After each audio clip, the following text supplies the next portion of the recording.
اهلا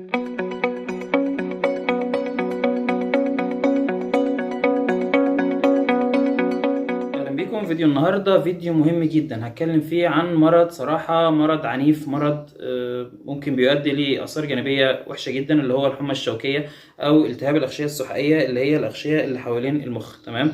المرض دوت من اثاره ان هو لا قدر الله ممكن يؤدي للوفاه، ممكن يؤدي الى اعاقه ذهنيه. الطفل يكون مخه كويس، بعد كده يبدا ان هو ياثر على المخ، ممكن يؤدي الى ان الطفل ما يشوفش، يبدا انه ممكن ما يسمعش حسب المنطقه في المخ اللي هتاثر. فهو مرض صراحة وحش جدا. الوقاية منه موجودة، ليه تطعيم، ليه وسائل المنع بتاعته، هبقى اتكلم عنها في فيديو لوحدها. لكن انا حبيت في الفيديو ده اوضح المرض عامل ازاي، اثاره ازاي، الدكتور بيشك فيه، عشان نبقى مهتمين ان احنا ندي التطعيم. مش لو مجرد ان انا قلت عن التطعيم وخلاص فالناس هتسمع ان هو تطعيم وخلاص، مش هتاخده بالاهمية المطلوبة. طيب، المرض دوت اللي هو التهاب الاغشيه السحائيه، دكتور الاطفال بيشك فيه امتى؟ هو تشخيصه في الاول بيكون ممكن صعب حتى على اي دكتور، ان هو ممكن طفل في الاول سخن بس. تمام. الدكتور ان هو المفروض ان هو بيكشف على الطفل، بيدور على سبب السخونيه. طيب، لقى سبب للسخونيه، خلاص احنا بره التهاب الاغشيه السحائيه. طيب، الدكتور لما ما يلاقيش ويلاقي معايا علامه من 5 علامات، ال5 علامات دي اللي بتبدا تخليني افكر ان في مشكله فعلا في المخ. يبقى طفل سخن زائد علامه من 5 علامات. العلامات دي بتتراوح من اول حاجه التشنجات. تمام. والتشنجات ديت حسب، لو تشنجات في حاجه اسمها تشنجات حراريه وفي التشنجات المرضيه. تمام. التشنجات الحراريه اللي بتيجي مع السخونيه، مع طفل في العمر اللي هو من 6 شهور ل5 سنين، لو الحراره وصلت لحد 40 ممكن ان هو يتشنج، ودي بيبقى ليها اعراض او ليها مواصفات، وهبقى اتكلم عنها في فيديو لوحدها. تمام. طيب، التشنجات بنبدا ان احنا نخاف منها لو تشنجات مثلا محدده في منطقه معينه في الجسم، مش الجسم كله، لان هي لو في الجسم كله ممكن تكون حراريه. اي نعم، ممكن تكون في الجسم كله وبرده تكون اللي هي التشنجات من الالتهاب الاغشيه السحائيه، او تشنجات هبوط السكر، اي تشنجات تانية. ولكن تشنجات لو في منطقه محدده دي بنروح اكتر لناحيه ان هي ممكن تكون فعلا من المخ. تاني حاجه، لو التشنجات اتكررت اكتر من مره خلال 24 ساعه، او خلال نفس الدور، خصوصا خلال 24 ساعه. تمام. التشنجات الحراريه ممكن تيجي بس بتيجي في الدور مره واحده، او لازم يعدي 24 ساعه عشان تتكرر تاني. تمام. ممكن تيجي اكتر بس الصوره بتبقى نادره شويه ان هي تيجي بالمعدل اللي هو السريع دوت. يبقى انا اول حاجه معايا التشنجات، والتشنجات هتبقى عامله ازاي، وهعمل عنها فيديو لوحدها ازاي افرق دي عندي. لكن اي وضع حصل تشنجات، طبعا الموضوع مش متروك للاهل، لا، لازم الدكتور هو اللي هيبص وهو اللي هيقرر. طيب، تاني علامه، العلامه اللي عندي اللي هي الوعي، الكونشس، الوعي نفسه. دي بتتراوح من ان الطفل يكون مدروخ حاجه بسيطه لحد ان يوصل لحد الغيبوبه. تمام. يبقى اقلق لو سخونيه مع حصل اعراض تشنجات، سواء منطقه في الجسم او الجسم كله، لو الوعي نفسه اتاثر. ثالث حاجه، علامات اسمها زياده ضغط المخ، ودي حسب السن بنبدا نفكر فيها. لو طفل صغير تحت السنه ونص، فبيبقى فتحه المخ اللي هي اللي هنا بتكون لسه ما قفلتش، فدوت بيبدا ان المنطقه دي بتبقى بارجنج، بتبقى قبه لحد فوق كده. ودوت لما احط الطفل في وضع ان هو يبقى وضع 45 درجه، بلاقيها قبه لفوق كده، وساعات بنلاقيها بتنبض، او هي قبه لفوق بزياده، اضغط عليها بلاقيها قبه لفوق. تمام. غير ديت الفتحه دي بنعرف منها حاجات كتير طبعا. لو مثلا لتحت مع طفل عنده ترجيع واسهال، ده بيبقى عنده جفاف وكده، بس دي مش موضوعنا دلوقتي. هي دي بنلاقيها قبل فوق في الطفل اللي هو السن الصغير. طيب، لو طفل كبير الفتحه دي بتكون قفلت، فبيبدا ان ضغط المخ بيزيد ومش لاقي مكان يضغط فيه زي الفتحه ديت، فبيبدا ان هو الضغط يزيد جوه المخ، يبدا الطفل يبان عليه ترجيع، والدكتور يكشف يلاقي سخونيه وترجيع من غير سبب، ملهاش تفسير. تمام. يلاقي حاجه اسمها فوتوفوبيا، ان هو الطفل ما النور نفسه ما بيتعبه، بيقول لك انا مش عارف ابص في النور. غير كده ممكن الاقي ترجيع كتير قلنا، ونلاقي صداع. يبقى الترجيع والفوتوفوبيا والصداع، صداع في الطفل ومش لاقي له تفسير.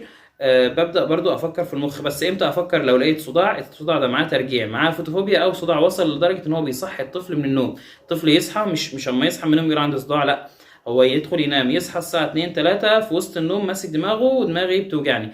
عشان كده الدكتور امتى يطلب اشعه مقطعيه للطفل؟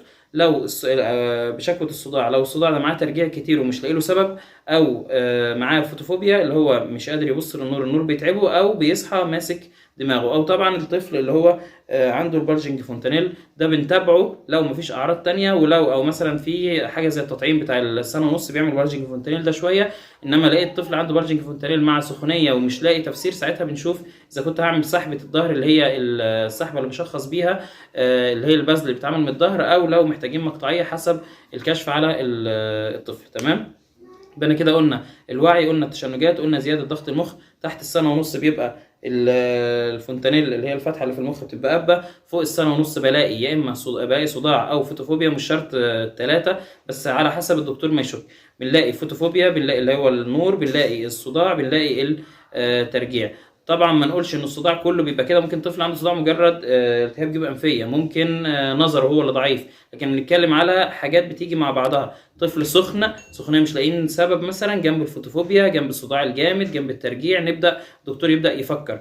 في العلامه الرابعه علامه حاجه اسمها مننجيال اريتيشن، اللي هو الاغشيه اللي حوالين المخ بتكون متهيجه شويه. طيب العلامات دي بتاعتها ايه؟ حاجه اسمها نيك ريجيديتي، ان انا الطفل لما انيمه كده على طرف السرير وابدا ارفع دماغه بلاقي فيه مقاومه، بلاقي فيه وجع معاه. في علامتين بيتعاملوا حاجه اسمها كيرنيج وبرزينسكي، ان انا بلاقي الطفل لما ابدا اتني المفصل بتاع الحوض بتاعه يبدا ان هو يبدا يتني رقبته، بيبقى فيه وجع معاه. تمام. العلامه الثالثه ان انا لو تاني مفصل الحوض وبدات افرد رجله، تمام، وهرفع عليها صور عشان تبقى واضحه، يبدا ان هو يبقى فيه وجع في ظهره من ورا، ويبدا ان هو برده ممكن يتني دماغه معاه او لا، حسب الدرجه. تمام.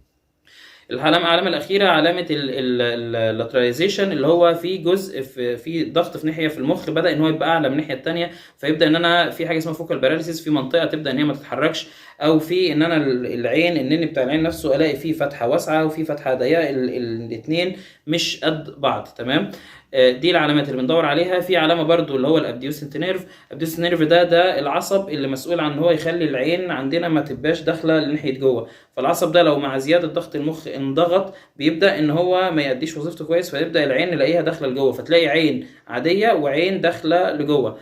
دي علامه بتشككني ان في زياده في ضغط المخ، وعلى اساسها لازم بالذات لو طفل سخن لازم ان انا بشك في التهاب الاغشيه السحائيه، او ان في على الاقل زياده في ضغط المخ، وابدا ادور على سببها.